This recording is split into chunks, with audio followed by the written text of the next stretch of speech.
Hello friends, welcome to the channel. दोस्तों, BF investment के share holders के लिए एक बहुत बड़ी खबर आई है। खबर ये है कि कंपनी के प्रमोटर ग्रुप ने ये डिसाइड किया है कि कंपनी के शेयरों को एनएससी और बीएससी दोनों प्लेटफॉर्म से डीलिस्ट किया जाएगा। जी हाँ, पिछले वीकेंड को ये खबर आई है कि कंपनी के का प्रमोटर ग्रुप अब कंपनी के शेयर्स को डीलिस्ट करवाना चाहता है। और इस खबर के आने के बाद में आज सुबह जब मार्केट ओपन हुआ है, बिकॉज ये खबर आई थी 30 दिसंबर को, 30 दिसंबर के बाद में जो आज वर्किंग डे आया स्टॉक मार्केट के लिए, तब से लेके अभी तक जब तक मैं ये वीडियो बना रहा हूँ, कंपनी के शेयर के ऊपर 20% का अपर सर्किट लगा हुआ है। मतलब कंपनी के शेयर अभी 350 रुपये के आसपास ट्रेड कर रहे हैं और ये कंटिन्यूसली अपर सर्किट मेंटेन किया हुआ है। अगर आप बीएसई की वेबसाइट पे जाएंगे और कंपनी के बारे में सर्च करेंगे तो आप पाएंगे कि 30 दिसंबर को कंपनी ने एक इनिशियल पब्लिक अनाउंसमेंट किया था। इस इनिशियल पब्लिक अनाउंसमेंट के थ्रू कंपनी ने बताया कि कंपनी के जो इनिशियल और इम्पोर्टेंट प्रमोटर ग्रुप हैं, उन्होंने ये डिसाइड किया है, उनका ये इंटेंशन है कि दे ईदर इंडिविजुअली और collectively, as the case may be, acquire all the equity shares that are held by public shareholders। ठीक है। एंड बी पॉइंट क्या है इसका? consequently voluntarily delist the equity share from the stock exchange where the equity shares are presently listed, namely BSE and NSE। तो basically company के promoter group जो है public share holder की सारी holding जो है वो लेना चाहते हैं और कॉन्सिक्वेंटली उस पूरे इस शेयर्स को एनएससी और बीएससी प्लेटफॉर्म से डीलिस्ट करवाना चाहते हैं। ये जो डीलिस्टिंग होगी ये वॉलेंटरली डीलिस्ट की कैटेगरी के अंदर आएगी। और वॉलेंटरली डीलिस्ट नॉर्मली कंपनी कब करवाती है? जब अ, वो उसको लगता है कि उसके जो शेयर्स हैं वो अंडर वैल्यूड हैं, या जो उसकी कंप्लायंस कॉस्ट है उसका उसको बहुत ज़्यादा बेनिफिट लिस्टिंग के प्रोसेस के थ्रू मिल नहीं रहा है, या कभी कभी एमएनडे के बाद में भी इस तरह की वॉलेंटरी डिलिस्ट होती है। जैसे हमने पहले देखा था कि रैनबैक्सी के जो शेयर्स थे वो जब रैनबैक्सी जब मर्ज हुआ सन फार्मा के साथ में, तो रैनबैक्सी के शेयर्स डीमर्ज डीलिस्ट हुए और उसके अगेंस्ट में सन फार्मा के शेयर्स मिल गए थे उसके शेयर होल्डर्स को, एक जो भी डिसाइडेड उनका स्वैप रेशो था उसके थ्रू। तो बेसिकली ये है कि बीएफ इन्वेस्टमेंट के जो अगर आपके पास में शेयर हैं तो कुछ समय के बाद में वो डीलिस्ट हो जाएंगे। अब डीलिस्टिंग की क्या प्राइसिंग आने वाली, किस शेयर के ऊपर किस भाव के ऊपर आपको डीलिस्ट होगा, ये डिसाइड होगा 4 तारीख को। उनकी बोर्ड ऑफ डायरेक्टर की मीटिंग है। देखिए, ये जितना भी डीलिस्टिंग का प्रोसेस होता है ये सेबी के डीलिस्टिंग रेगुलेशंस के अंडर में आता है और एज पर सेबी रेगुलेशंस आपको एक इनिशियल पब्लिक अनाउंसमेंट करना होता है, जो ये कर चुके हैं। मैंने आपको इसे पिछली बार दिखाया कि 30/12 को उन्होंने इनिशियल पब्लिक अनाउंसमेंट कर दिया। उसके बाद में बहुत सारे इनके रेगुलेशंस ये बताते हैं कि आपको किस प्रोसेस के थ्रू डीलिस्टिंग करवानी पड़ेगी। तो उन्होंने एक मैनेजर अपॉइंटमेंट कर दिया, इसका नाम है एक्सिस कैपिटल। उन्होंने ये एसवीडी एंड एसोसिएट पीसीएस भी अपॉइंट कर दिया है। ट्रेडिंग विंडो क्लोजर हो चुकी है।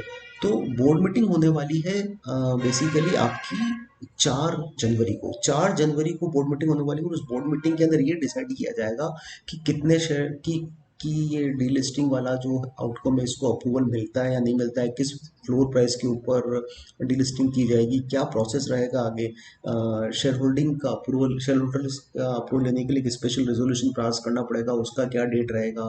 तो ये सारे जो ऑपरेशनल एस्पेक्ट हैं वो ऑपरेशनल एस्पेक्ट उस दिन डिसाइड किए जाएंगे और तब तक इसके लिए ट्रेडिंग विंडो को क्लोज कर दिया गया है। तो 20% सर्किट तो अभी लग ही चुका है। ठीक है, 350 पर ट्रेड कर रहा है। तो अब आपको 4 तारीख को इंतजार करना पड़ेगा कि क्या फ्लोर प्राइस वो लेकर आते हैं कि हम इस फ्लोर प्राइस के ऊपर जो है वो बेसिकली कंपनी के जो प्रमोटर ग्रुप है वो पब्लिक से शेयर्स को बायबैक करना स्टार्ट करेंगे। और उसी उम्मीद में शायद कंपनी के शेयर्स के ऊपर अपर सर्किट का जो सिलसिला है ये कंटिन्यू भी रह सकता है। और उसका एक दूसरा रीजन ये भी है कि अगर कंपनी की बुक वैल्यू देखेंगे तो बुक वैल्यू भी 1100 रुपये के आसपास आती है। 1100 रुपये की बुक वैल्यू जो है उसके शेयर्स अभी रफली 350 के आसपास चल रहा है। तो मुझे लगता है कि ये जो गैप है ये गैप बहुत सिग्निफिकेंट है और ये गैप को फिल करने की भी कोशिश होगी। और शायद हमें कुछ सीरीज ऑफ अपर सर्किट या अपर साइड प्राइजेस मूवमेंट इस काउंटर के अंदर भी दिख सकता है। तो अगर अभी आपके पास में शेयर्स हैं तो उनको निकालने की जल्दी नहीं करें। ऐसा नहीं कि अगर आपने इन भाव के ऊपर खरीदा है तो अब आपको लगे कि मेरे भाव आ गया तो मैं एक बार उसमें से एग्जिट करता हूँ। वेट कर लीजिए। 4 जनवरी को बोर्ड मीटिंग का जो आउटकम आता है, उस आउटकम के ऊपर क्या फ्लोर प्राइस डिसाइड होती है, क्योंकि उस फ्लोर प्राइस के बेसिस पे रिवर्स बुक बिल्डिंग के थ्रू प्राइस की डिस्कवरी होगी। और मुझे लगता है कि वो डिस्कवरी, अगर ये जो बाबा कल्याणी ग्रुप की कंपनी है, अगर वो इन्वेस्टर फ्रेंडली है, तो मुझे लगता है कि कहीं ना कहीं शायद 700-800 रुपये के आसपास मिनिमम इसका बायबैक आना चाहिए, और वहाँ तक ये शेयर जाने की काबिलियत रखता है। तो होल्ड कर लीजिएगा। अभी मुझे लगता है कि कुछ समय इस काउंटर को आप दीजिए, प्रॉफिट निकालने की जल्दबाजी मत करिए। और मुझे लगता है कि ये एक अच्छा न्यूज़ आएगा इस कंपनी के share holders, specially public share holders के लिए।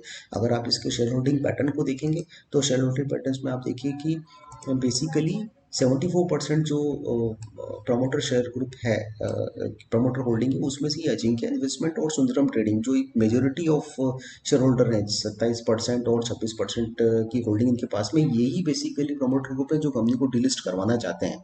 और पब्लिक के पास में भी अगर आप देखेंगे तो 13% से ज़्यादा की होल्डिंग अवेलेबल नहीं है। ये जो बॉडी कॉर्पोरेट है पब्लिक के अंदर 24% में से रफली आप देखिए 10% के आसपास का बॉडी कॉर्पोरेट ने कंट्रोल लेके रखा हुआ है। तो पब्लिक के पास में मेरे हिसाब से 8-10% ज़्यादा की होल्डिंग नहीं होगी। फ्री फ्लोट मार्केट के अंदर बहुत कम है, और आप देखेंगे तो बहुत ज़्यादा ट्रेडिंग भी इस काउंटर के अंदर होती नहीं है।